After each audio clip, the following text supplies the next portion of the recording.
For the Investing News Network, I am Brian McGovern, here from the Lyft Expo in Vancouver. I'm here today with John Kagia from the New Frontier Data. John, thank you so much for your time. It's a pleasure, Brian. So, John, you told us that you were just getting into the show. Well, kind of tell us a little bit about how you just got here. So I just spent the Christmas holidays in Kenya, which is where I'm from originally. And I've been going back to Kenya for Christmas for the past 4 years. One of the extraordinary things is how much the conversation around cannabis has changed just in the past 12 months. There's a lot more interest in the subject. People have clearly been paying attention to what's been happening around the world, specifically in Canada. A lot of people came up, they're like, I can't believe Canada is legalized. And interestingly, for a lot of them, the fact that Canada is legalized, given Canada's reputation in the world as being a very pragmatic, reasonably minded country, led them to start to think, maybe there's more to this than we had realized. Yeah. And so we think Canada is playing a huge role in shaping the global conversation about cannabis. And it's part of the reason why there's so many more countries that are paying attention to it now than even 12 months ago. You mentioned a lot of the Canadian leadership. This is one of the big themes that we constantly hear about in these shows. We're at the forefront, Canada's at the forefront. People in Canada are going to be able to shape the way of the industry. But we're starting now to hear more from these other countries that are also setting up their foundations for the cannabis policy, and even members of the panel that you were just in for the data and information, that leadership is just not going to stay for the whole time. Canada needs to be more proactive about it. Can you talk about sort of the perspective of Canada as a leader in the cannabis industry, but what does the Canadian industry need to keep doing to maintain that leadership, to stay focused, and to sort of keep leading the conversation? So there's a number of dynamics beginning to evolve on a global scale that Canadian stakeholders are going to have to pay very close attention to. So one is that yes, absolutely, we're seeing the emergence and the opening up of these global markets. And Canada has an opportunity to help shape the conversation on how the policies are going to evolve in those markets, how they should be regulated, and critically, as particularly the medical markets get off the ground, import products into those markets, export out of Canada, import into those markets. But there's a double-edged sword there, which is that within these markets, they're also going to start trying to establish their own domestic production because it creates a job opportunity, it helps catalyze the agricultural economies. And so the question will become, how long will they continue to import product from Canada or from other leading markets versus how quickly can they scale up their own domestic production? Where the opportunity lies for Canadian companies within that dynamic is to help establish the industries in those markets through partnerships, joint ventures, direct investment into those markets, so that Canadian stakeholders or Canadian companies have a stake in those markets and can provide the thought leadership, the expertise, the technical, and both the technical and the industrial expertise in the establishment of those markets, so that the Canadian opportunity is not being displaced by a purely local opportunity, but rather that they're forming partnerships and working collaboratively with Canadians to establish a more elegant, more refined market, and also to avoid many of the growing pains that Canada experienced in the early stages of its own market. So you foresee then that Canada will play that sort of role? And when I say Canada, you mean some of the LPs, some of the people that have been involved in the industry for a long time. They will sort of participate to that large scale. We've seen some of the bigger LPs set up establishments in Latin America or Europe or whatnot. Right. Do you foresee that continuing, or like you mentioned, some of the growing trends of other companies, other countries in Australia, and they being like, we're going to grow from ourselves and we're going to take care of it ourselves? So how does that meet in the middle? How does that tension go? So it's going to be a dynamic period for the next few years. Obviously, Canada's head start is very, very considerable, and that head start is fueled by two things. One is technical sophistication, and two is capital scale. So the amount of money that Canadian companies have access to is truly on a scale greater than what we see in virtually anywhere else in the world. However, if we think about, say, production within Canadian borders, where an efficient LP may be able to get its costs per gram down to 70 cents. And I was just talking to a team out of Thailand who says they can produce at 2 cents a gram. the cost difference of production in some of these lower cost countries is going to be very, very significant.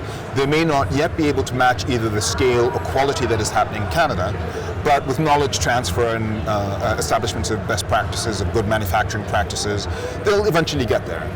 And so how does Canada capitalize not just on its industrial capacity, but also on its knowledge and expertise to guide the activation of these markets and ensure that Canadian companies have a stake in those markets as they mature.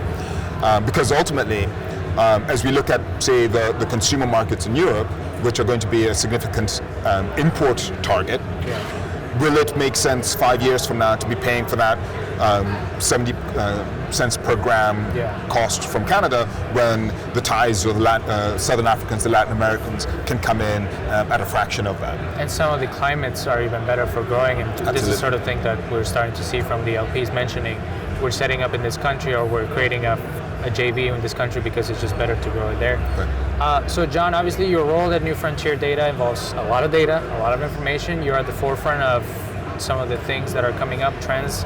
Can you talk some of the things that you personally are seeing, that you're foreseeing, or that you're maybe monitoring in 2019 in terms of the cannabis industry? What are some of the trends that we're going to be talking about? What are some of the things that, you know, investors and everyone else related to the industry should be paying attention to? So there's a number of critical dynamics that we see evolving in this industry as we look out to 2019. And maybe I'll start kind of globally and winnow down a bit. So first, on the global scale, the scale and speed of the global conversation we're having is changing very, very quickly. Just toward the end of 2018, we saw 3 countries, Georgia, Mexico, and South Africa, have their Supreme Court's rule that cannabis prohibition violated the human rights or civil rights or privacy of consumers in that country.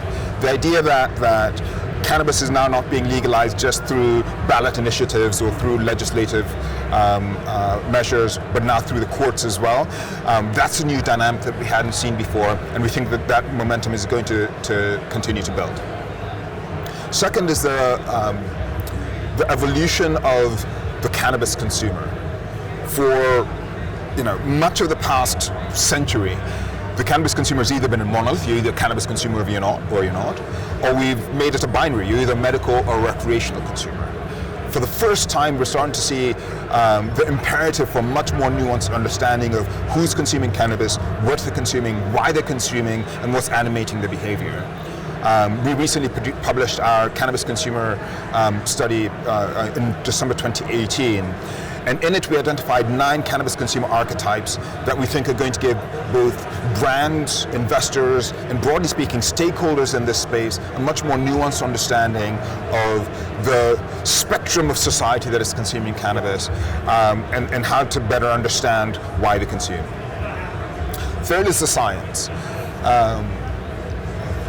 The number of studies that are coming out showing the range of ways in which cannabis can be used therapeutically, we think are going to open up the medical market in an entirely new way.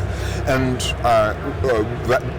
by virtue of the fact that we're starting to see pharmaceutical companies paying very, very close attention to cannabis because it is displacing, in the US, for example, the painkillers, the opioids that have reached epidemic proportions in the US, to us represents a very, very significant opportunity. And then fourth is the entrance of major brands. At the tail end of 2018, we saw big alcohol enter with Constellation's investment. We saw Altria, the parent company of Philip Morris, enter the space.